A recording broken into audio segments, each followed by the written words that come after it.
Mana lebih baik? Item gold bar 5 gram 20 keping ataupun gold bar 100 gram sekeping? Apa yang saya belajar daripada mentor saya, Tuan Zulkifli Syafi'i, kalau nak mudah jual ataupun pajak sikit-sikit bila nak pakai duit, dicadangkan pilih item kecil tapi banyak keping.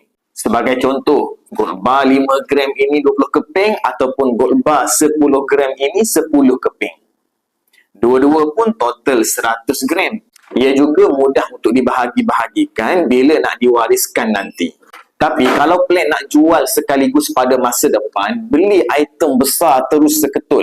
Contohnya untuk tujuan tunaikan haji, pilih gold bar 100 gram ini sekeping ataupun gold bar 50 gram ini 2 keping. Gold bar yang besar macam ni lebih jimat charge premium dan spreadnya lebih nipis, so akan lebih cepat untung lah. Tapi kalau kita tak pasti kegunaan pada masa depan nanti, kita ambil sahaja item yang kecil, banyak keping. Supaya lebih mudah dijual dan mudah juga dipajak untuk pakai duit sikit-sikit. Item kecil yang dimaksudkan ialah item 1 dinar ke atas macam ni ataupun gold bar 5 gram ke atas. Inilah item paling kecil yang nilai pelaburannya tinggi. Jadi, bagi tuan-tuan perempuan yang nak menabur emas dengan ilmu di bawah bimbingan saya, rujuk pin di video ataupun terus hubungi saya, insya-Allah saya akan membimbing sebaiknya.